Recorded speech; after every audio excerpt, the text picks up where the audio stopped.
Ange Telma, des actualités uniques, dynamiques et renversantes dans le journal TV. Choisissez des matériaux sûrs pour vos constructions et votre foyer pour ne plus stresser. Vatimax, Manulcianoni vovó.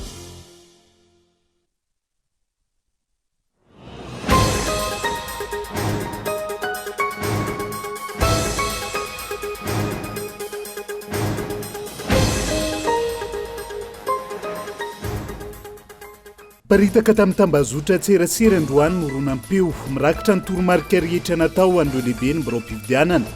teto Antananarivo renivohitra amin'ny fomba angalaram-bato ho an'ny kandida avy amin'ny Irmara. Birao fandatsaham-bato maro tao Avaradrano no nahitana PV voasiny mialoha, isan'izany ny tao Amboaroa commune Lasora. Tonga anjery ny zavamisy ny kandida Ajo Andriananarivelo niaraka tamin'ny vaditany ary nilaza ny andrefepetra mandron'izay. Tsy ekena ny zava-mitranga sy ny amboletra mpandaniana kandida iray ao amin'ny boriboritany faefatra ireo kandida ny vondrona nanao fanambarana miaraka tamin'ity androany ity. Ambanin'ny tahapavitry ampifidy ary tsy misy afa-tsy ny 2.7 olom-pirenena ihany no tonga nandatsabato hatramin'ny 12 ora atoandro teo ho nivitoerana mpanara-maso ny fividianana safidy androany ny antsy prian'izay.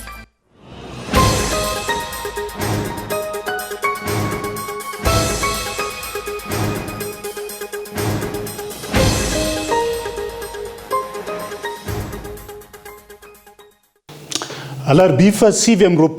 volana May taona 4 ankafaliany indray tomboky lahy sy tomboky vavy no hitsidiana ny tokantranonao amin'ity alina ity tonga soa ato anatin'ny fotoana ny fampalalam-baovao manasanao ihany koa anaraka izay araka izany dia iompana betsaka mandidina ny ako ny fividianana solombavam-bahoaka teto Madagasikara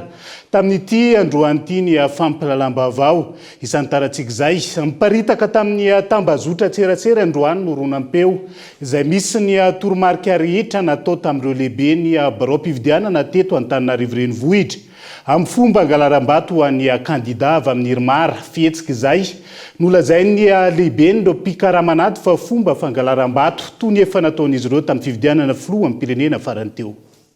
Ny andriny omaly ariva no namory ireo lehibe ny bureau de vote teto Antananarivo renivohitra ireo mpitarika ny fombafomba entina angalaram-bato araka ny oronampeo mariporitra voaray teto amin'ny fampalalam-baovao ny Cool TV FM. Mpikambana anankiray tao amin'ireo izay nirahana anao ny asa fangalaram-bato no niezaka nandray ny telefona ny rakopio rehetra momba ny toromarika sy ny resaka ny fanaovan'izy ireo omaly ariva ity. Raha ny eno anatin'ity oronampeo ity efa fombafomba fanao ny antokony mpitondra fanjakana tany amin'ny fifidianana filoham-pirenena ity fomba fangalaram-bato ity ary amin'ny tendry mitoraka ity bulletin tokany efa voamarika mialohan'ny fotoana na ny bulletin unique précoce maro no efa homanina arotsaka isaky ny birao fandatsaham-bato. Misy objectif zay hoe ndeha anaparin'ny bureau de vote sy anareo ny bureau de vote eo anatin'io 280 voix par PV no zay. Tsy anareo reny ny ministère le izy fa ampinay anareo misy élément anay andeha amin'ny fotoana io. Ny anareo dia mifidy aloha nareo dia afaka mifidy ao amin'ny bureau de vote anareo. Zany hoe vita le zavatra dia mifidy anareo. Zay izy mandatsaka zay tianareo alatsaka ao ianareo numéro efa fantatrareo tsy forovagana tsony no atoko eto fa dia mission fanaovana aty rehefa avy mifidy ao aminareo ianareo zay mahatonga namteny tonga avy amin'ny dimy rehefa vita ny amin'ny dimy efa voahomanareo le zavatra dia rehefa voahomanareo mipetrapetraka tsara io zavatra io dia manaova rotation vana ao aminareo dia mifapetso ianareo ho an'ny président anabevelo mahazo crédit rapitso. Zay le statistika misy communication aloha isaky ny adiny ray zay efa niaraka tamin'ny état présidentiel dia zay isaky ny adiny ray alainareo numéro rapitso vao mierika sao dia siantso anay eo raha. Araka izany efa bulletin tokana maro no voamarika amin'ny fotoana ka omena ireo olona no karamena ireo sy efa mipetrapetraka tsara ihany koa ny fomba androtsahana izany ao anatin'ny urne ary arakaraka ny asa vita ny tsirairay no vola raisin'izy ireo. Rehefa mifidy any amin'ny bureau de vote ny ekipa sasany dia manify kely atsasaka 4 le bulletin le hoavo raha mahay mamalina roa nareo ohatrana mipasaka dia afaka manolotra anankiroa dia avalinareo milay be dia latsaka dia mifanampy zany ny bureau de vote mifanavitra satria rehefa tsasa le objectif 280 zay par DV rehefa tsatsanareo zay mission zay tsatsatsika dia mazava ho azy ny lala-tombany fa mitovy ny zavatra raisina rehefa ohatsy tsika tsy fanavitra dia maty atsika mandritra ny fotoana zay le misy zay zany hoe le raha miasa zany nareo fa ao manaova akanjo misisika dia tsy foany anaty akanjo le boky anankiroa paquet de seconde zany hoe paquet de son avoakanareo any manome tompony efa ohatra hoe bureau de vote eo mandeha voaloha fa tsy hoe seconde dia amin'ny enina sasany nareo dia tonga ilahatra ao daholo zay le izy zany hoe mamoaka ianao zany aloha seconde anankiray misy olona mpanaovana zavatra ao dikan'izay ampinay anareo anatanteraka an'leo atsatarana an'leo objectif manodidina ny 12 minitra eo ity rakim-peo mirakitra ny fikafika fangalaram-bato ataony antokony mpitondra fanjakana iny fa ampahany ihany izay tena manandanja no entsika teo profo ireny fa efatra amin'ny ela izy ireo no niomana amin'ny endrika fangalaram-bato amin'ny ity fivitanana solavamboaka ity hoanao izay te hanaraka ny oronam-peo manontolo izay manodidina ny 12 minitra eo azonao ataony mijery izany ao amin'ny page Facebook ny Vaovao ny Cool TV. Ho avy amin'ny ambiance ny fanisambato sy ny firona ny vokatra vonjomaika tamin'ireo toerana nalehan'ny mpanao gazety sika rehefa avy eo fanohizana ny fampalalam-baovao birao fandatsaham-bato maro tato amin'ny distrika Navaradrano no efa nahitana PV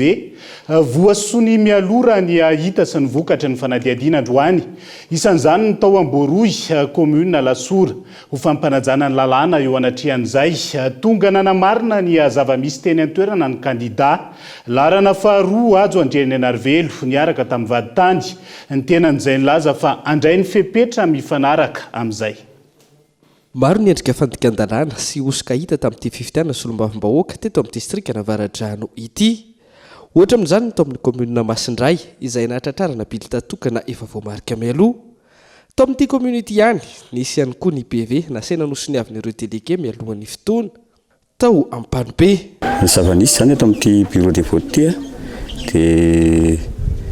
teren'ny président bureau de vote ny délégué rehetra hanao signature blanc nefa raha araka ny lalàna dia tsy azo atao ny manao sonia fa tsy vita ny déroulement ny fandatsaham-bato dia izay zavatra izay zany hita hoe tsy fanarahan-dalàna sy teto amin'ity bureau de vote anankiray ity. Zavatra tsapa zany dia hoe mbola eo foana le familivoliana ny safidim-bahoaka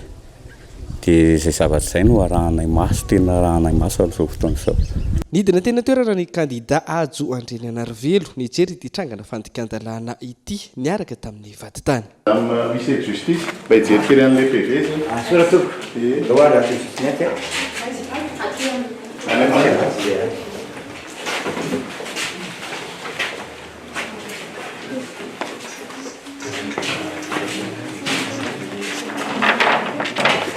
Ianao ny président du bureau de vote? Ianao ny président? Ianao ny président? Fa hoana izy ity nefa vita soni?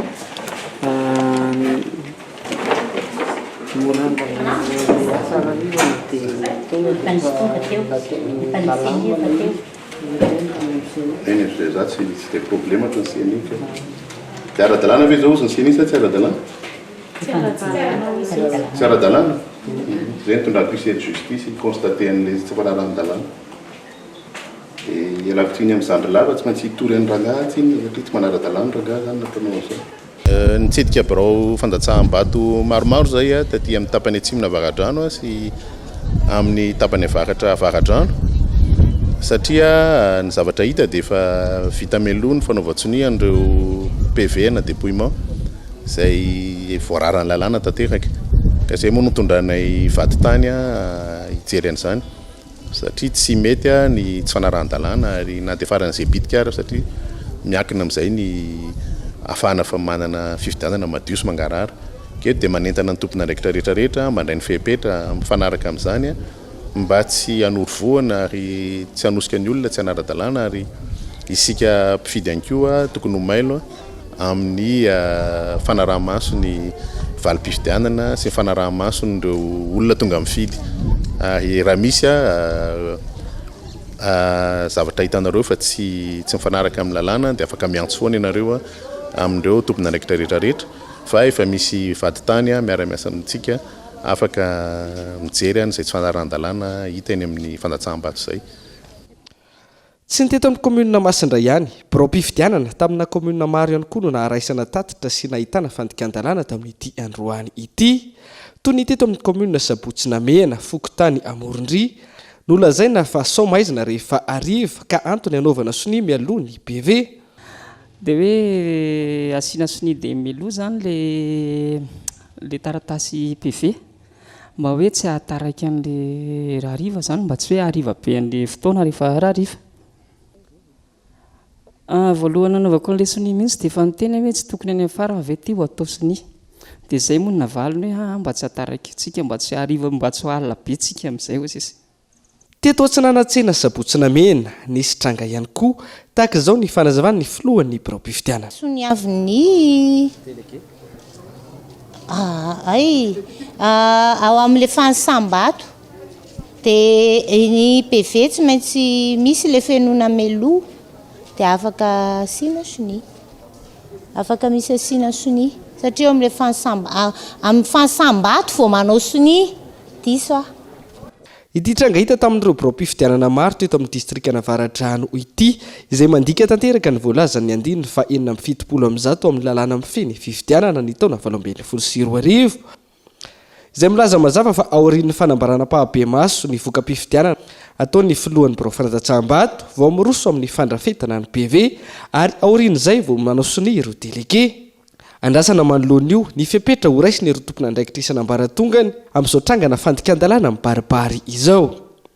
Na eo azy izao fandikan-dalàna sy osika hita izao manentana ny olom-pirenena tsy iraviravin-tanana ny kandida avy amin'ny kolektifany malagasy eto amin'ny distrikana Avaradrano. Manentana antsika mbola nohany izany eo amin'ny fanaraha-maso ny zotran'ny fifidianana amin'ny valim-pifidianana. Raha hariva dia tokony handeha ao anatin'ny madio sy ny mangarara tanteraka ary manentana ny mpifidy tsirairay avy mba handray andraikitra ihany koa mifanaraka amin'izay. Dia manentana ihany koa mba hanjakan'ny fahamarinana ka tokony ho samy mailo sy handray andraikitra tandrify azy tsika tsirairay avy mba tsy isian'ny korotana eto amin'ny firenena ary mametraka fisaorana sady antsika rehetrarehetra izay nandray anjara sy namitany adidy tamin'ity fifidianana ity. Fa tamin'ny alalan'ny kara-pifidianana sy ny kara-panondrom-pirenena nitetika nanga laram-bato raha ny hita teny amin'ireo birao-pifidianana maro teto Antananarivo renivohitra sy ny maro hafa androany. Ny tao amin'ny boriboritany faefatra no nahitana taratra izany be indrindra raha ny fanadihadinana tao. Fampiasana kara-pifidianana maro ho anna olon-tokana tranga izay nitarika korotana ihany koa raha ny tetsy amin'ny CEG Anosibe ny tolakandro teo.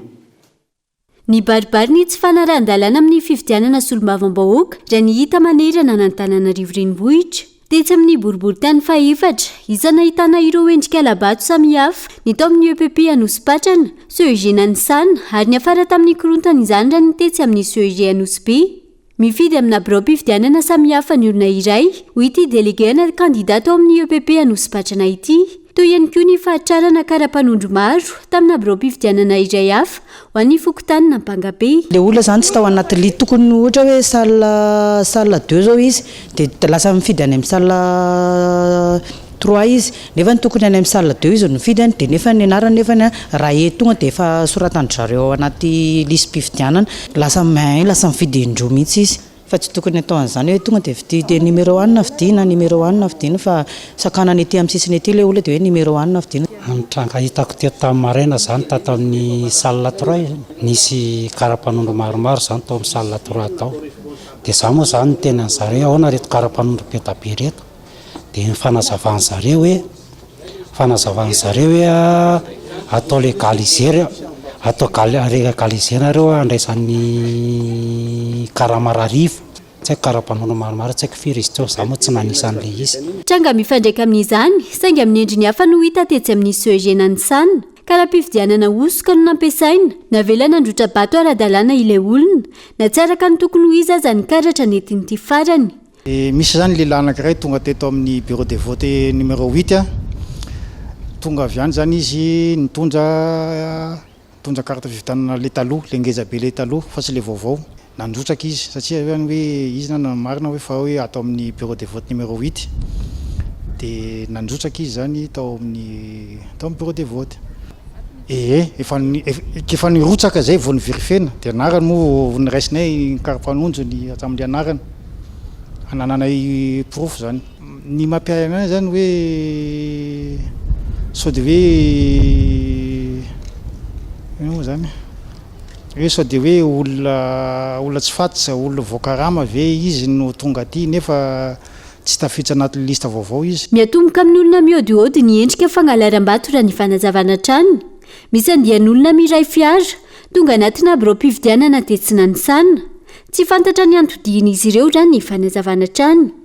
Nandefa isy izy manao constatation mihitsy olona tsy latsaky ny enimpolo any teo tefa tamin'ny valo maraina amin'ny valatsika ve fa marimarina koa nalefaka tao amin'ny Facebook miditra amin'ny toerana ny président ny fokotany zay candidat anatin'ny lista fihinanana amiko no nivoaka farany tao nalaina io isy daholo zany ary mena taratasy ireo olona dia tsy naverina raha pitso maraina fa inona ny takaliny. Ny tetsy amin'ny CEG sy EPP Anosibe no niafara tamin'ny korontana ao amin'ny androany. Ny marainan'io hita tamina biro mpifidianana tetsy Mandragobato voalohany sy faharoa nandritry ny maraina teo ny PV any Betroka sy ny fanomezana lalana ny olona hifidy kanefa mbola tsy tonga ny lisy mpifidianana. Ny salle 14 zao nisy dia andrefana faharoa zao ty tonga tamaraina mbola tsy tonga ny liste nefa afaka mandeha fidy no liste levana fokotany liste électorale izy mbola tsy tonga nefa afaka mifidy le olona dia aveo efa elaela ndray vao tonga ny taratasy dia tsy vao mandeha le fividianana zao dia ny liste faramandray manaraka mandrango bato ainsi de ndray zao avana Betsoka daholo indray ny liste ao anatiny eo mampiaya mihitsy tokony le izy satria tsy tokony mandeha aty raha ny Betsoka aveo dia lasa tokony aterana taminana lefisan ely izy. Zavatra hitako ato amin'ny bureau de vote Anosibe misy tonga dia miditra fotsiny le bandy tsy mitondra karapanao fa mitondra karapividianana dia tonga dia hifidy ony dia ampidiriny zalahy dia niteneniko azy ny karapanondronao tsisy zany fomba angalaram-bato tena manara-penitra zany fa nisy fomba fangalaram-bato manara-penitra dia tonga dia mampiditra fotsiny le eo amin'ny varavarana dia mandray atsoratra leo amin'ny sekretera dia lasa mitohanako dia lasa mifidy le olona ka misy firy amin'izany ato. Ny afara tamin'ny korotana izany tranga izany raha ny tetsy amin'ny CEG Anosibe manokana.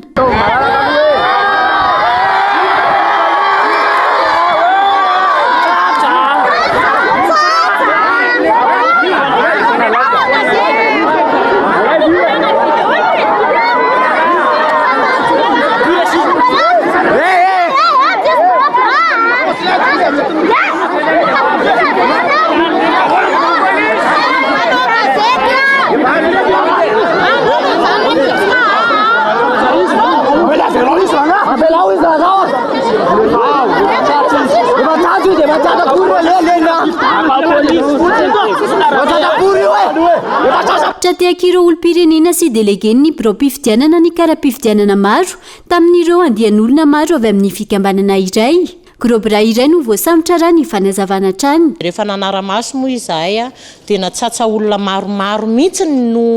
mitazona le kara-mpifidianana betsaka. Tsy olona anankiray fa olona maromaro mihitsy no mitazona le kara-mpifidianana fa tsy nanaiky daholo moa zany le olona rehetrarehetra teo le candidat mpifaninana teo daholo le solotena dia tsy nanaiky dia hoe alô tonga dia ho savaina dia ny savaina le lehilahy satria efa naranay maso efa ela zany dia rehefa ny savaina le lehilahy anankiray dia tsatsa tany aminazy ny kara-mpifidianana maromaro. Rehefa tsatsa tany aminazy ny kara-mpifidianana variana misakorokato le olona le ariny fanapasipasy daholo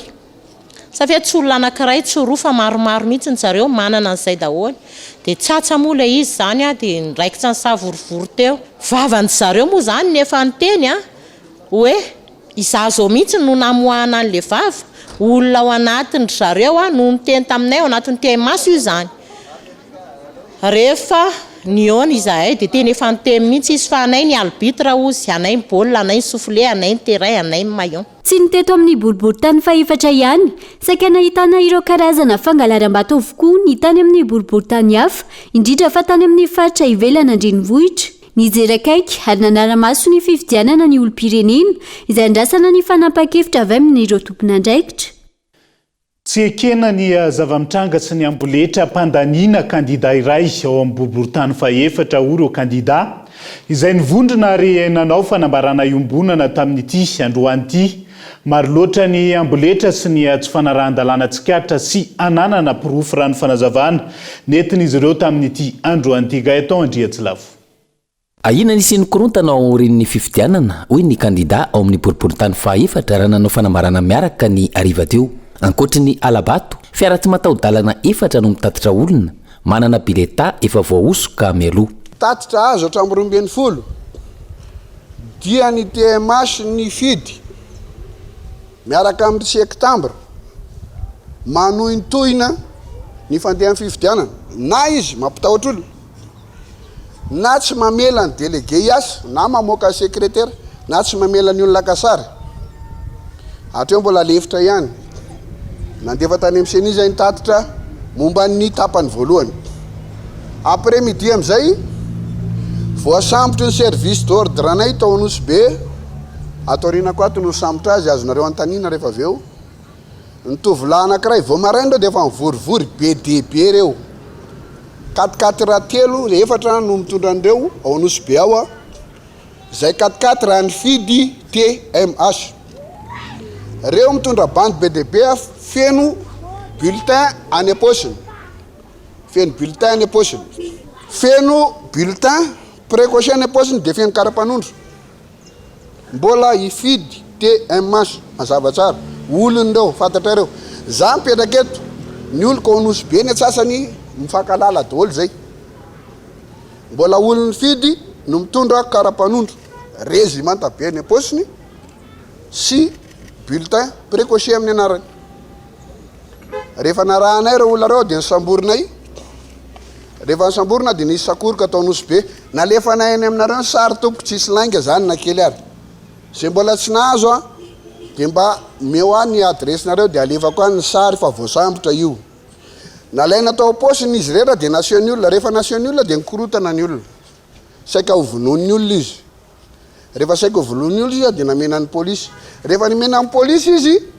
dia tsy fantatra zay nitondrany polisy azy fa zay manana impression fa tsy nentin'ny polisy hogadraina le olona fa navotriny raha diso a monsieur inona moa ny lehibe ny polisy moa commissaire sa inona raha diso a dia niteniko ariny manana impression zay fa rehefa tafavoaka teo le olona dia nalefany nalefa mpanao gazety nanaraka azy tao amin'ny polisy ny 5e ohatrany tsy ao izy fe nalefa ny fiadanana tsy mino an'izany alao aho diso raha ohatra ka diso dia alao aho diso tsy ekena ny tranga tahaka izany sy ny fahazona fahefana amin'ny fomba tsara-dalàna raha ny fanazavana hatrany ankoatra ny fanitsakitsana zo ny mpifidy misy ihany koa ny fampitahorana mitranga mety tanjonarony azy atao zay arava amin'ny fifidianana na atao zay ikorotanana rehefa horesy izy na atao zay ampandresena azy tsy mety aminay zany ary le mifandraondraona oka tompoko ifamono eto tsika tsy mety zay tsy matahotra ny laisany zay tsy matahotra an'izanizy fa tany misy lalàna ty tokony tsy sandry na totondry ny tondrana ny firenena koa eto a dia miantso ny gendarme monsieur préfet efa tany aminao zay manao taty isan'andro monsieur iandry ao amin'ny gendarme ary namako manao taty isan'andro fa tsy manao nareo ifidy TMH no teraka amin'ny faty olona 5 teto amin'ny vavady ny kanjanikany teto no toriko ihany koa tamin'izany responsable izy fizy nitara na tonga ny fifandosehana teto na faty olona 5 tsy navelanareo nitory fidy ny teo zao fidy mbola amono olona ndray mbola mampitahotra olona ndray dia za no ampitahorin'ny fidy tsy normal firenena inona ty manoloana ireo rehetra ireo miantso ny tompona andraikitra mahefa ny kandida andray andraikitra indrindra ireo tranga ao amin'ny boriboritany faefatra ireo ny sy ny fitoniana eto amin'ny tany sy ny firenena no tanjona amin'izany hatramin'ny andro ny fifidianana androany a dia tena misy gidragidra foana miantso ho amin'ny mpitondra fanjakana ny senia ny fiarahamonim-pirenena ijery manokana nyty 4e arrondissement ty izahay matombo joro a vehivavy ny tenako a tsy matahotra n'izaniza ary raha resaka fifidianana efa niomana zay ny eo anatin'ny fifidianana fa ny resaka sandry re tompoko ajanony ajanony le resaka tsandry sy ny resaka jilambotonareo io a fa tsy mahomby io eto amin'ny 4e efa leo ny olona efa leo ny gidragidranareo ny olona dia zay nangatahako amin'ny mpitondra fanjakana mba jereo manokana ny aty aminay aty dia antso atao anareo lehibe amin'ny distrika nareo no nanendran'ireny seho fokotany ireny say vao mipetraka tsara amin'ny asany ny seho fokotany tsy tanilana amin'izana amin'iza fa tompona andraikitra voalohany eo amin'ny fokotany misy azy ireny seho fokotany ireny raha misy ny korotany eto amin'ny firenentsika zay tsy manana eritreritra afa-tsy ny ampandehan'ny fifidianana io a voalaza ny lalam-panorenana io dia tokony taterahany zay fifidianana zay aloha ny vahoaka isafidy aloha isafidy zay olona hita nosy olombavamboaka eto amin'ity boriboritany faefatra ity azo atao ankery azo atao aterisetra le izy fa zao aminay mbarako eto mitovy aminay na mpangalapato na mpangalatromby zay tsy lefitra amin'io zay fotsiny fa raha isakinany rehetra ny andao amoahana ny safidim-bahoaka marina eto amin'ny boriboritany faefatra niza manao antso hijoron'ny fahamarinana eto dia tonga zay mamaly tsy voandroany zay namaly ny antso amin'ny fahamarinana ho an'ity fireneny ity dia efa zay koa na ahoana organisation miaingany manana ny anay zay miomana amin'ny famoahana ny safidim-bahoaka eto amin'ity boriboritany faefatra ity ankoatriny eto amin'ny boriboritany faefatra faritra sy distrika maro no nahitana tranga tsy fanaran-dalàna raha nitatitra voaray tamin'ity andro anio ity dia zay ihany koa no hoentsika amin'ny seny vetivety ao anaty doka fohy aza misaraka aminay ary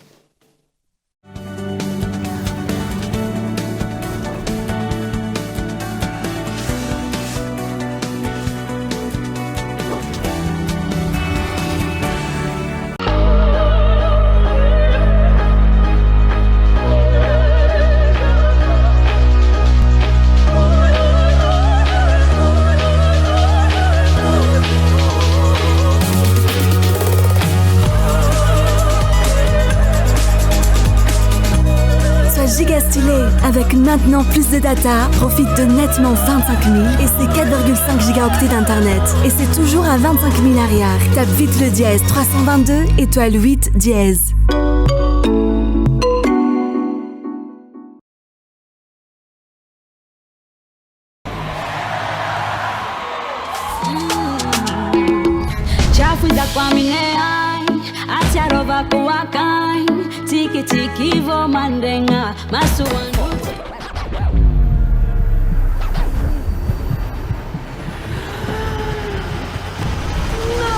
Amin'ny manaraka Big Crystal penina tena azo antoka.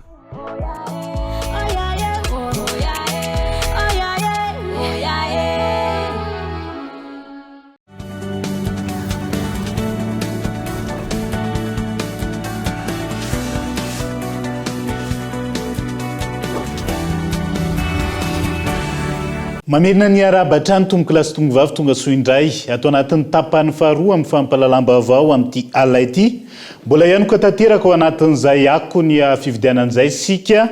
tamin'ny 10 teo no nikatony ireo birao fandatsaham-bato tamin'ny akabeny tao amin'ny distrika Antananarivo Avaradrano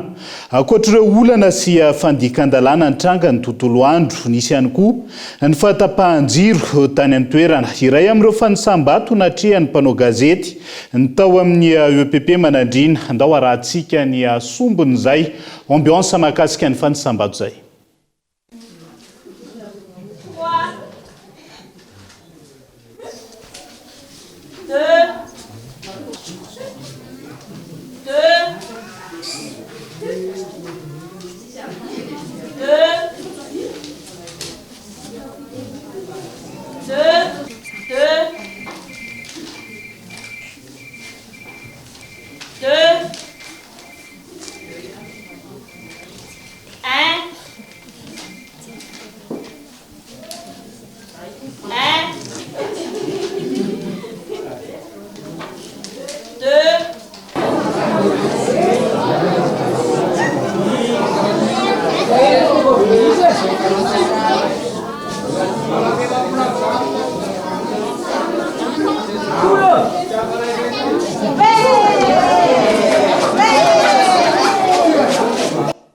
Izahantsika ho taterina miandalana ato anatiny fampalalambavao an-trano mahakasika an'izay fivoarany voka-pividianana vonjomaika izay miankina amin'ny vokatra miakatra isaky ny mborao-pividianana. Fa ao anatin'izay fanisambato izay an-trano dia nafana ihany koa ny fanisambato teto Andrenivohitra ho an'ny boriboritany voalohany sy ny fahaefatra. Nitarika tamin'ny elanelana lavitra ny kandida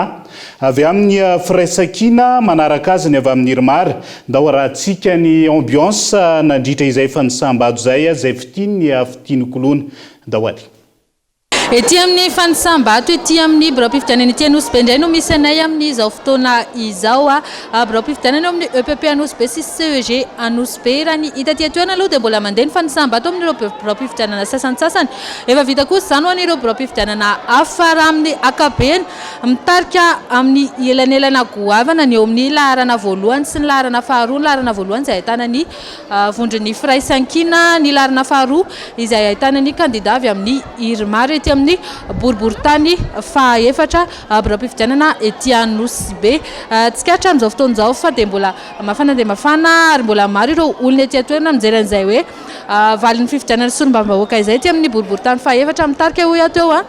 amin'ireo biraom-pividianana maro ny avy ao amin'ny vondron'ny firaisankina. Isan'ireo biraom-pividianana ahitana olana maro ny tety Anosy be hatramin'ny maraina ny tontolo teo ohatra amin'izany ny resaka karapividianana teo ihany koa ireo korotana vokatry ny fitondrana karapividianana hafa amin'izao fotoan'izao. Raha ny hita oharina tamin'ireo biraom-pividianana sasany dia hoe ahitana mpitandro filaminana betsaka ny ety amin'ny biraom-pividianana ety Anosy be ety amin'izao fotoana izao.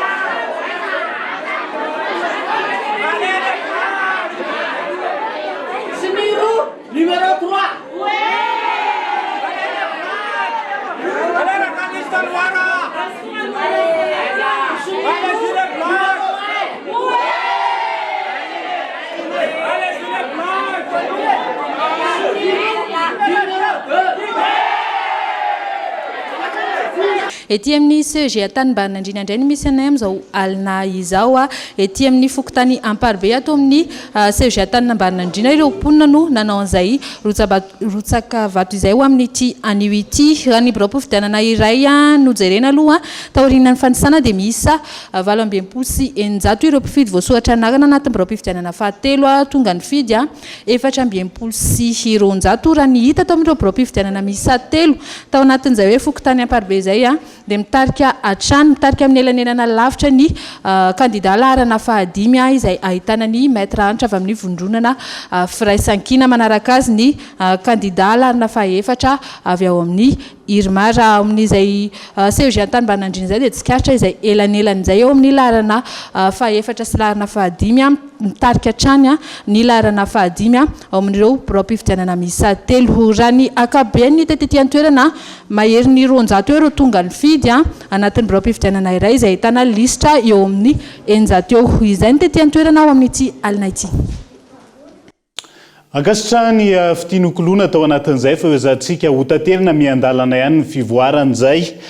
voka-pividianana vonjomaika izay. Fa manantena ny fandresen'ny kandida laharana fahaefatra Roland Ratsiraka ny mponiny Toamasina amin'izao fotoan'izao nanjaka ny orakora-pifaliana ny hariva teo nandritra ny fanisambato ho an'ny mpanohana ny Roland Ratsiraka tao amin'ny EPP Toudeville Raphaël toeran'izay isan'ny be mpifidy indrindra ao Toamasina voalohany. Tamin'ny 5 ora hariva teo no nanomboka ny fanisambato teto amin'ny biraom-pividianana rehetra miisa 3 tato anatin'ny faritry ny EPP Toudeville Raphaël ato anatin'ny boriboritany Ankiriry. Toerana izay betsaka mpifidy indrindra voasoratra anarana raha oharina amin'ireo boriboritany efatra hafa eto an-tampon-tanàna ny Toamasina. Hita soratra tamin'ny endrika sy ny fiorakoraky ny mpanisa vato ny hafaliana manoloana ny vokatry ny fanisambato izay tsy mbola ofisialy fa vonjomaika fotsiny ihany. Toy izao ny hafaliana ireo izay sendra ny fakantsary ny Cool TVFM Toamasina. Tegna ny fidy numéro 4 dia voalohany raha zakaigna voalohany raha tenenina malaka zegny dia misotranao miarabanao monsieur député Roland Ratsiraka numéro 4 fa place anao zao dia mangataka aminao zay anifa fijaliana tanora eto mitapitanagna Tomasy maro zay tsy anasa ary maro koa ny mijaly ary ny ranokotraka kokoa ka miangavy anao an-tagnany roa zay mba hijery zay zavatra zay fa taloha zay nambakegna fa amizao malagasy efa tonga saina tena ny fidy mihitsy zaka vokatra aloha mahafinaritra be le vokatra dia mahafinaritra be fa tonga saina mihitsy ranga le teny olona mitanàna jiaby tonga dia numéro 4 daholo iaho koa fa tsy naka numéro 4 dia fa tsy tonga saina aminay izy olona lana kely aloha tena maro dia tena mba tsinjo le tena vokany efa le vokany Tamatave iaky indrindrindra lalana aloha lalana dia plus zany azao zany ia dia ny tanora mba tena mitsinjo le taolona zany ia baraka sosialy bahoaka zany mba tena jerevana ny fidy mihitsy zaka vokatra zegny tegna afapo zay Tamatave fa tegna angatany amin'le lany numéro 4 io mba amegna asa ny tanora jiaby ny Tamatave fa maro loatra tsy anasa lalana valpeson sy ankiriry mandeha valpeson ankiriry igny jovena jiaby igny garoutière jiaby igny mba mangataka zay monsieur le député numéro 4 mba amboary fa zegny nandaninenao io mba ataova agna volavolan-dalagna agny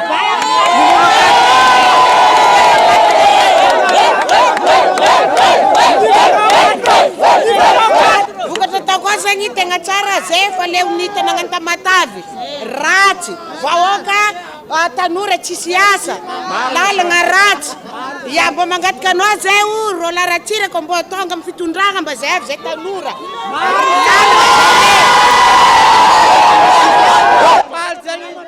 numéro 4 faly zegny vahoaka ny Tamatave anao monsieur député numéro 4 félicitations zay tsy miala amin'ny numéro 4 fetiepoko zany tena faly misy satria naresaka ty dany numéro 4 andefa tio laratsiraka faly zay mandray ananjy ary anany fety be zay androany eto Tomasy eto sotra betsaka to place toko vavy anisany hoe mitarika zagny hatreto candidat numéro 4 Roland Ratsiraka dia efa magnantegna sady zay amin'le vokatra ary mangataka ny CENI agnaramaso tsara n'le voka-pifidianana satria mbola misy zagny ny ady eo amin'ny fagnisagna vato io zay zagny dia matoky anare zay tsy miala amin'ny numéro 4 Roland Ratsiraka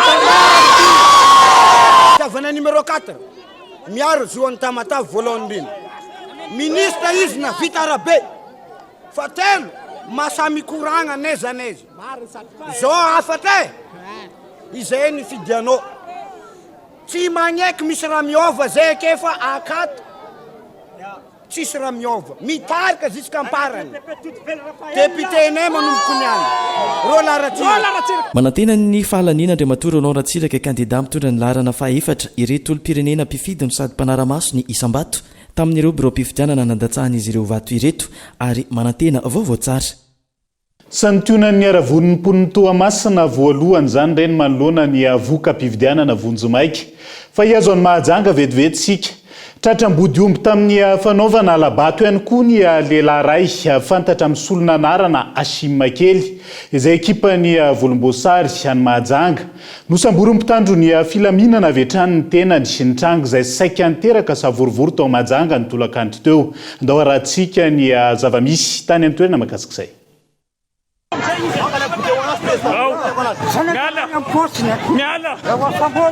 Miala. Angala video wana stressa. Miala wa. Yura ipuna mapya na sira para yana post na. Yu. Miala. Yu kim gel tata. Yu. Hashim gel tata. Candidat numéro 1. Naragam Tati. Naragam Nina. Tata. Nanda gara pifidiana.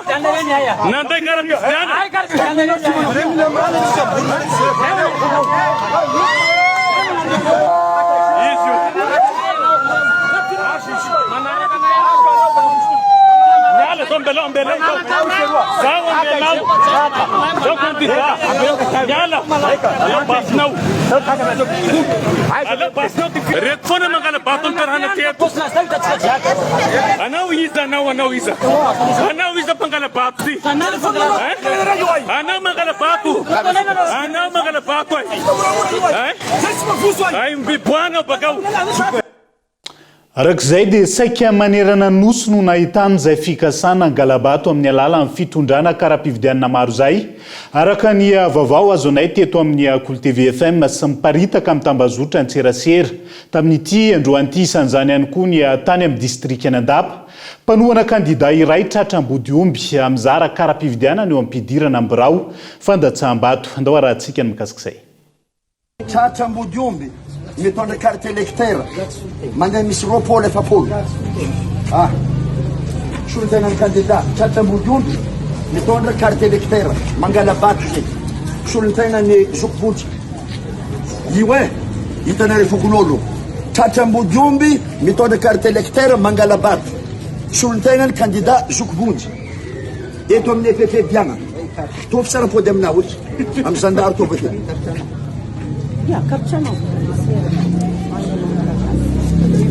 io indreo tratra agnaty poso miambaravara mizara carte électeur akajoany reto pièce to pièce pénal sady mbola iverenantsika ny mahakasika ireny endrika tsy fahatombanana samy hafa ireny rehefa avy eo fambany ny tapavitriany mpifidy ary tsy misy afa-tsy ny 220 isanjato ny olom-pirenena ihany no tonga nandatsabato raha ny tatitra nataony ivitoerana mpanaramaso ny fividianana safidy hatramin'ny 12 ratoandro teo maro ireo endrika tsy fahatombanana ary misy ny tonga hatrany amin'ny fampiasana hery sy ny korotana mihitsy ny fandatsaham-bato tamin'ireo barao-pividianana sasany nanaovan'izy ireo zay fanarahamaso zay Christian Dimby. Tamin'ireo barao-pividianana miisa 17 sy 700 maneran'ireo faritra 13 eto Madagasikara tsy misy afa-tsy 27,700 olom-pirenena ihany no tonga ny fidy tamin'ity fividianana somavomboaka ity raha ny noamarina teo anivony ivitoerana mpanaramaso ny fividianana safidy hatramin'ny 12 atoandro teo saika nahitana tsy fahatombanana avokoa ny akamaroan'ireo barao-pividianana manderana nosy ary ny ena ny tampavitrian'ireo olom-pirenena tonga ny fidy raha ny tatitra hatrany mahatratra 27,700 ny tapavitriana voamariky ny safidy hatramin'ny 12 ratoandro raha 13,700 izany tamin'ny fividianana solombavambahoaka 7 tamin'ny fotoana io izany midika fa nisy fienana ny faritra manana taham-pandraisana anjara ambany indrindra dia ny faritra Boeny 15,700 sy Diana 12,500 ny faritra atsimo amin'ny ankapobeny manana taham-pandraisana anjara ambony 3,700 toy ny faritra Androy 13,500 ary ny faritra Nosy 13,500 momba ny fizotra ny fividianana na dia nanaramaso ny antota taratasy fanamarinana maha olom-pirenena azy ireo mpikambana ao amin'ny barao-pividianana narahamaso dia nisy barao-pividianana ray faingo 200 nahitana trangana olana navelan'ny fidy nefa tsy nanana karapanondro ao amin'ny 7,400 ao amin'ny barao-pividianana rahamaso ireo mpifidy ny ekenan-datsabato dia voasoratra amin'ny lisy mpividianana na manana taratasy fanamariana nisy ihany koa ny herisetra sy ny korontana izay niseho tamin'ireo barao-pividianana sasany raha ny tatitra navoaka ny safidy hatrany raha isanjato amin'ny barao-pividianana na rahamaso no nahitana herisetra na korontana nandritra ny androm-pividianana amin'izao fotoana naovana fanambarana izao dia nahazo tatitra fanairana 2,20 isa tamin'ny alalan'ny laharana maitso ny safidy izay nondraisin'ny sampana mpandray an-tanana ny tranga fanairana ireo tranga ireo dia mifandraika amin'ny herisetra mandritra ny fividianana misy ihany koa ny tranga mifandraika amin'ny famenoana mialohan'ny fotoana ny fitanana an-tsoratra mifandraika amin'ireo ny olom-pirenena navelan'ny fidy na dia tsy manana karapanondro azy amin'ny fisian'ny olona mitondra karapanondro maromaro sy tsy fahampian'ny fitaovam-pividianana indrindra ny tsy fahampian'ny lampe torche tsahivana nahitana fahatarana adiny ray mahery ny 900 ny barao fandatsaham-bato raha toka ny 7,700 izany no nanaja ny ora fisokafana tamin'ny 9 ora maraina tara ihany koa voanavoray ireo fitaovam-pifidianana tamin'ny fotoana ny fanokafana ny fifidianana ireo barao fandatsaham-bato sasany raha iverenantsika ny zava-misy teto andrenivohitra nandritra ny andro ny ity latsabato ity maro ny tranga hita vao maraina taoriana kely ny sokafany birao fandatsaham-bato saika manerana ny boriboritany rehetra tranga zay na ny indrinny kandida tsy miankiny iray ao anatin'ny boriboritany voalohany fa tsy ho ekena ary tsy azo andeferana ny mahakasika izay Namitandrina mafy manoloana ny tsy fahatomboanana sy ny tsy fanarandalana samihafa hita vao maraina hatramin'ny nanomboan'ny fandatsaham-bato ny kandida tsy miankina avy amin'ny boriboritany voalohany. Tranga hita tao amin'ity boriboritany ity raha ny tatitra ny fanomezana olona iray toromarika ireo mpifidy amin'ny kandida tokony hofidiana. Dia nisotro zao eto amin'ny premier arrondissement ny secrétaire pokotany zany menamena volo zany mitsangana amin'ny vavahady dia mampifidy numéro fidio zao tsy azo atao daholo zany zavatra zany. Ka eto zay dia manao antsoavo élection de prix à proximité ty hafa ny fifidianana filohan'ny république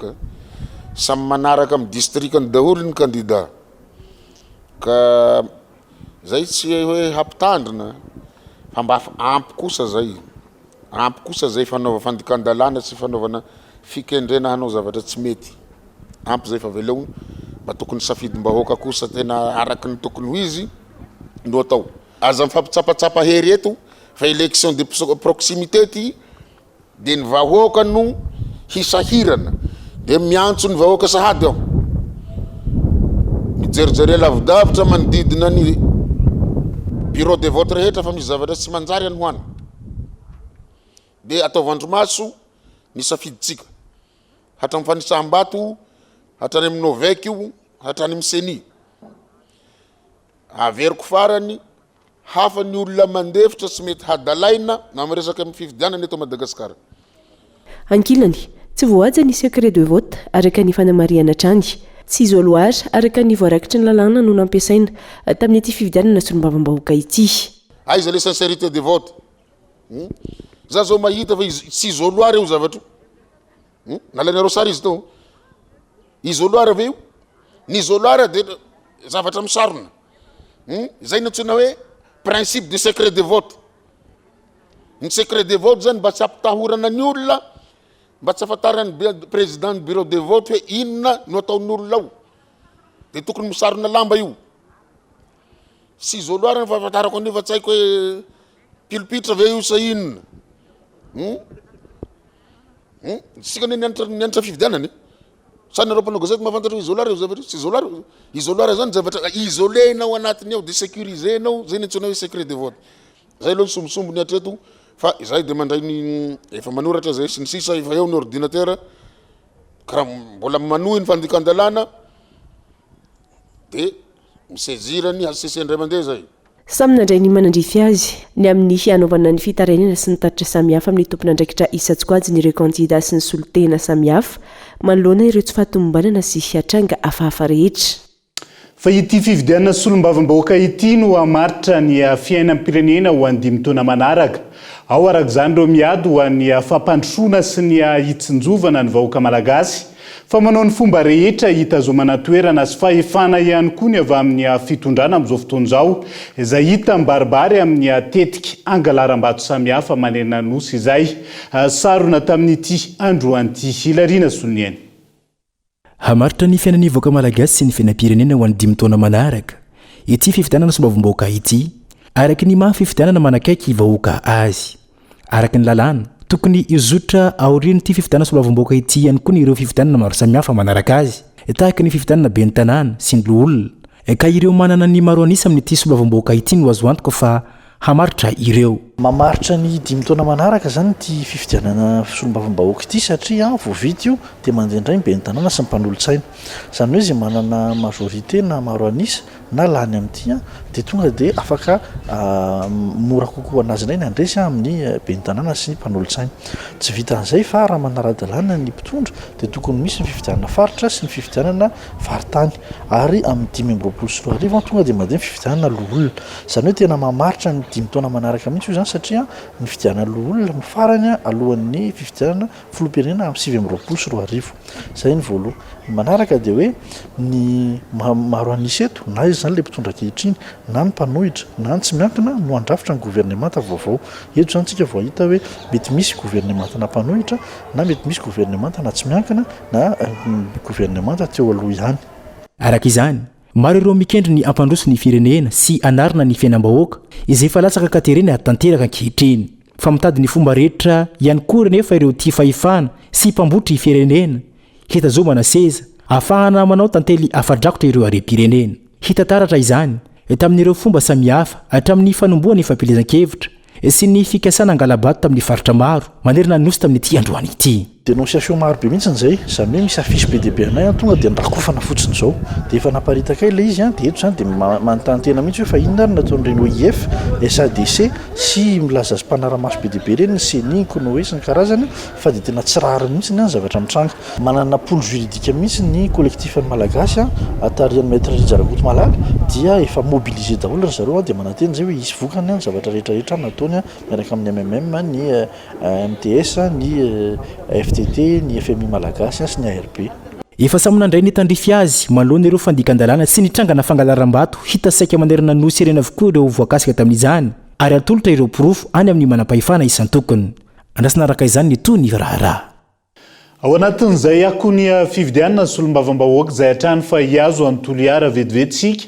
maro ny tsy fahatombana sy endrika alabato nandritra ny fividianana tamin'ity androan'ity raha ny tao Toliara ambony vohidry manoloan'izay rehetra izay hita soritra ny fahavonona ny olom-pirenena amin'ny fanaraha-maso ny zotra-pividianana manontolo androany raha ny tany anontany Toliara ambony vohitra Bonhomme Élisée kolo Toliara raha amin'ny enora maraina ny fotoana nomeny lalàna isokafa ny biram-pifidianana dia mifanohitra amin'izay ny zava-misy amin'ny ankamaroan'ireo biram-pifidianana eto Toliara ambanivohitra izay tsy ampy adiny ray akory ny fanaterana ireo fitaovana ireo eny amin'ny biram-pifidianana ho an'ny eto amin'ny biram-pifidianana Tanambao Morafena sy Andaboly ohatra tamin'ny 7 ora latsaka vao tonga ny fitaovana ampiasan'ireo mpikambana eo anivon'ny biram-pifidianana ny maraina teo zay vao niroso tamin'ny fifidianana ireo olom-pirenena dia ny maraindray 6 heures zahay mavitrika amin'ny tanàna ito hifily fe vohinaniky zao zany seny reto vavy amohany bureau toy zahay fa volona io dia miandry eto amin'ny firy zao nefa tsy fa amin'ny folo valahia tanàniky zao amin'ny 6 marina zay zany ty fandehanay Andaboly ino mahatonga zay fahatarana zay laha tsy misy hainay fa zay zahay madiniky tsy mahay raha hividy rolianay eto fa problème maro tsy hainay mbomba mipiripirina rozy ao miandro zahay c'est ça fait tara fividianana eto amin'ny 7 monene reny mahagatana maraindray minenina fa mitoto nefa amin'ny 7 latsaky zay tsisy fidiana ankoatr'izay maro ireo tsy fahatombanana nisy endrika fangalaram-bato tamina biram-pifidianana sasany ny zotra-pilaminana ny fividianana eto tsy mahatsara fa nisy tsanga somary nahavariana satria nisy olona tsy mipetraka eto manakara-pifidianana eto fa ny zavatra mampagaga ireo olona ireo dia mpianatsy université daholo dia rehefa hitany vahoaka teto zany dia mpianatra miditra nandeha ny fidy nanomboka nanontany ny vahoaka ny sasany moa lasa nandositra dia ny sasany mbola sairany force teo dia finalement moa nandeha ny mpianatra zava-misy am'izay misy mpianatra koa vao tonga zao ireo mpianatra ireo teo dia tsy mahalala nilina ny zavatra niseho teo dia nantanina am'izay ianao mipetraka an'izy zaho izy tsy mipetraka fa mipetraka any kasika izy namboatra fa manina anao fidy aty mpampianatsinay monsieur Miller no nampamboatra anay anio karaha-pifidianana io hoy izy izy le za ary raha malahelo zavatra novana anay dia izay tranga tsy manaiky ny vahoaka hoe aoka izy fidy any amin'ny trano any fokotany fa aty fokotaninay rehefa nanontaniana koa le zaza firy ianareo niara nandray an'io karaha-pifidianana 1000 mahery tompoklasy 1400 1400 hoy izy izy le zaza no karaha-pifidianana namboariny mpampianatra université monsieur Miller tany antoko betela sy ritiliarade zany alefandroso ny fidy aminay atoy raiky zay prof raiky afantaranareo azy zany dia zao ty madamo raiky ty io zany prof afantaranareo azy maromaro reo fa ivolany zao misaseko aminareo koa raiky hoe vavoaka antoko betela avao koa tsy asinay fa tsy taranay areo zany hoe misanaky ny responsable aminay atoa kely anany dia rehefa niteneny amizay hoe iha manao kory mifidy ato io misy olo fa nahatonga anay nanao anio olo reo olo baka ie mandeha maro va olo reo manantany kotoy maro ary isikidy sy nady naniteo fa misaky fa maraky salatilista olo reo fe hainay zany fa hoe olo bakampiadany fa laha ohatsy zany le olo hoe fa anatilista fe olo mipetraka aloha dia mifaly tsy mamparenaty mampifidy azy atoa sa fe zony zay fa olo tena hoe olo andabolo baka ivelany le olo zany fa laha olo tonga nipetraka amatoa dia mahatsana mbalikany zany zony zany ty mifidy eto sa fe fanatilista taloha dia tsy problème nanay lafa nantony anareo zany mpela io manao kory ny tonga dia nanao zay voalohany asany olo andabisy dia natao fanadihadiany isy chef police raiky ao nanao fanadihadiany momba azy tonga dia nivarady ny zava-misy raiky aminay ato koa zany dia zao misy anaty lista io ao zany fa nisoratin'le madame hoe fanasiana signature hoe ok fa nifidy le olo dia avy amizay le olo mpifidy tompo le karapanonjo amizay zany tonga dia hoe ifidy le olo amizay tsy maintsy hanao signature i aloha handehanany hanafotany le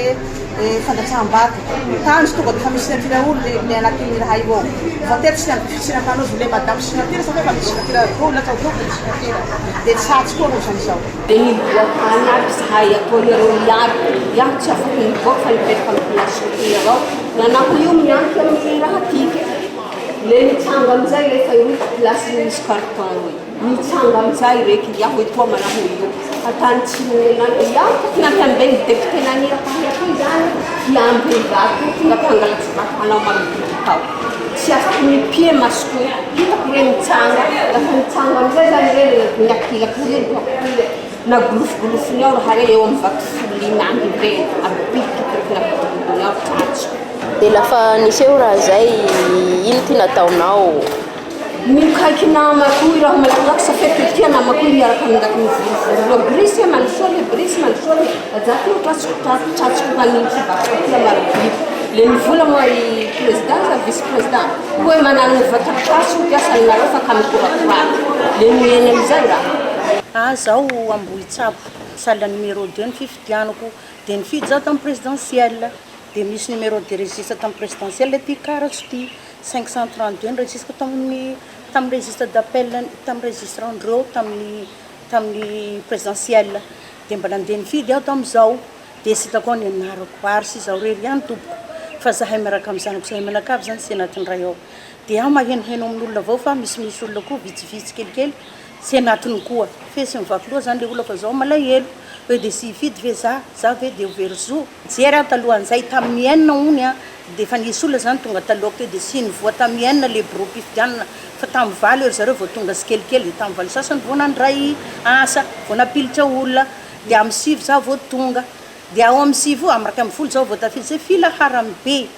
dia amin'ny raika amin'ny folo igny tompo sady mafana be aho no sepitra zaho koa mitezazaza kelikely zay dia sady sepitra mafana zaho no mbola sy anaty lista koa mbola sy nifidy zay tena mampalahelo be anahy io ary sy misy vahaolana ho le président fokotany fa dia mody ono amin'ny ankapobeny hita soritra ny fahavonona ny olom-pirenena eo amin'ny fanarahamaso ny fizotra ny fifidianana tamin'ity fifidianana solombavam-bahoaka ity raha nitaha tamin'ny fifidianana farany teo maro ihany koa ny tsy fanarahan-dalàna tsikaritra nanomboka omaly alina tao an-tsiranana raha ny fitarainana voaray nanomboka tamin'ny fizarana karatra ireo mpianatra hatrany amin'ny fampiasana lisitra tsy mazava ahafahana manodina ny safidim-bahoaka sy tany eo bezara kolo an-tsiranana tsy mitsatra ny tsy fanarahan-dalàna na aloha na mandritra ny fifidianana solombavam-bahoaka taty an-tsiranana omaly alina tontolo nisy fizarana karatra fifidianana antsokisoky tamin'ireo mpianatra ny université n'Antsiranana ireo novice zany nataon'ireo filohan'ny fikambanana mpianatra ny mahagaga amin'reto mpianatra reto tsy ao anaty listy fokotany zareo fa ao anatin'ny listiny seni zay no mahagaga amin'ity karatra zay nozaraina tamin'reto mpianatra ireto ankoatr'izay mitoy ny fitaterana olona entina anaovana teti-dratsy amin'ny fangalaram-bato ho an'ny tombotsoan'olona tokana ohatra tamin'ny fokotany Namakia araka ny fanambarana nataon'ny candidat numéro 3 tsy mangarahara satria hitako manome vahagna candidat hafa sasantsasany tompona andraikitry raha fahitany azy ohatra fotsiny zao za agny vonazo telefony za voateo agny Namakia misy camion mitaditr'olo andeha hifidy Antantsabata zay tokony fantariny hoe ola vieza avy amin'ny fokotany ihany izy fa hoe olo manakory lay olo andeha hifidy ao ary nagnino ny taterigny lay olo efa agnatin'ny fokotany misy ao ihany zay zavatra magaga mandeha koa zao ny rumeur koa misy koa avy ambany volagny misy camion koa ialagnatsiny ho an'lay mitatitra lay olo fa raha ohatra tratranay tena andefa nampankivitra zay satria misy camion koa zany tatitra olo koa avy agny amin'ny iny rotiny Diego2 igny andeha ndatsapata ty araka ny information azonay fa zay mbola tsy miconfirmer fa tsy maintsy mitsangana zay jiaby agnaramaso ny zavatra misy zay ohatra moa zay ny zavatra misy mary dia tsy andraiky zay. Maro koa ireo lamina izay nifanarana tamin'ny tompon'andraikitra seny tsy avoahaja. Anisan'izany ny fampiasana ny lisy mpifidianana taloha tamin'ny fifidianana filoham-pirenena sy ny fanaovana sonia ny PV nefa mbola tsy tambatra akory aza ireo olom-pirenena mandeha mifidy. Ny sy fahatonomana ny lisy mpifidianana avy amin'ny seny sy ny fokotany no tena olana eto. Ary ny lisy mpifidianana efa talohan'ny fifidianan'ny président république no aboakan'zareo amin'izao fotoan'izao fa ny lista vaovao dia camouflen'zareo. Misy litatra tsy hita izay tokony avoaka eo amin'ny bureau de vote ijerevan'olona izay fidy nefa tsy hay hoe nakaiza araka ny fanambarana trano. Bureau fokotany ato amintsena avoantsina ty zay satria misy raha maro karazana tsy mandeha normal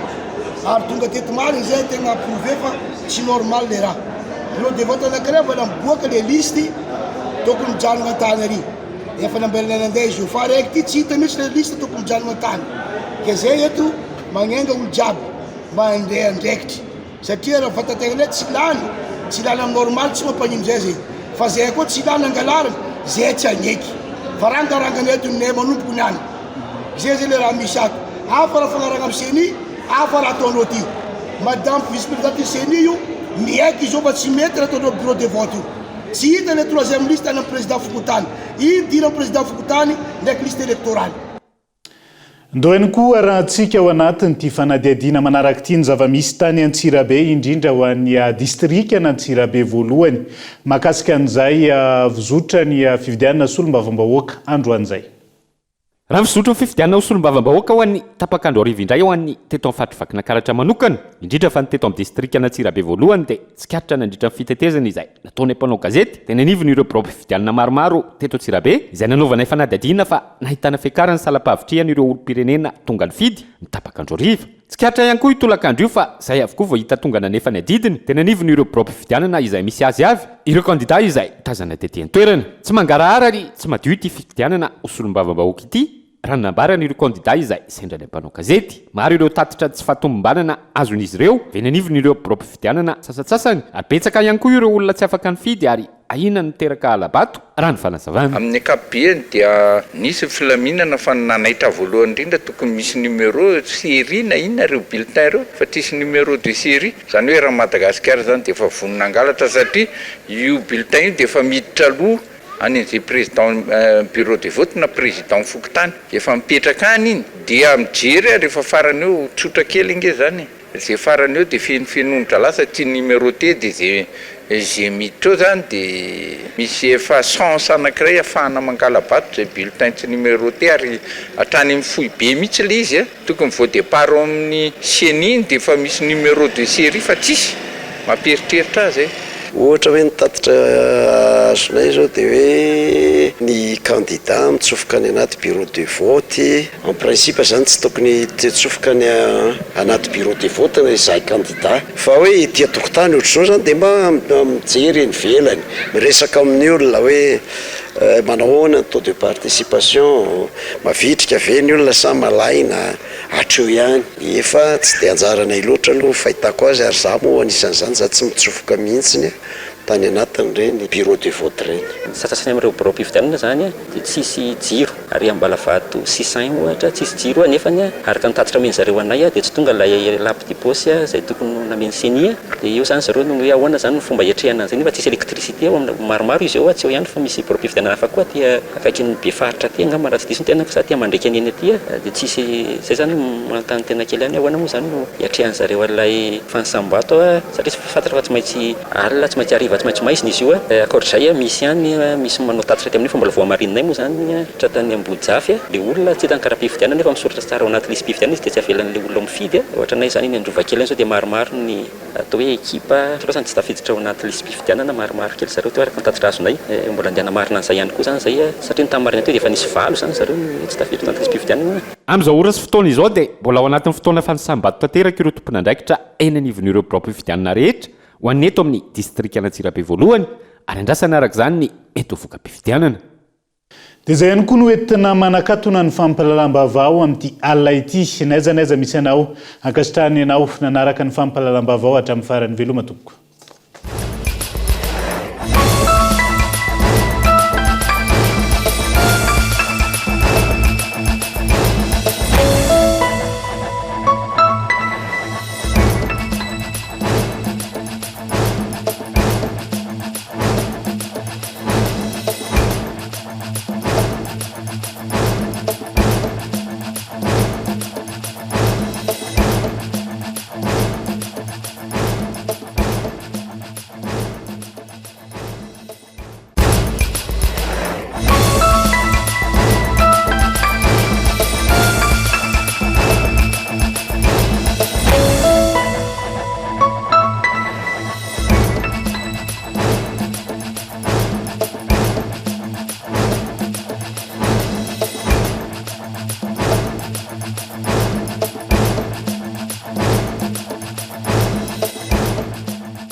Choisissez des matériaux sûrs pour vos constructions et votre foyer pour ne plus stresser.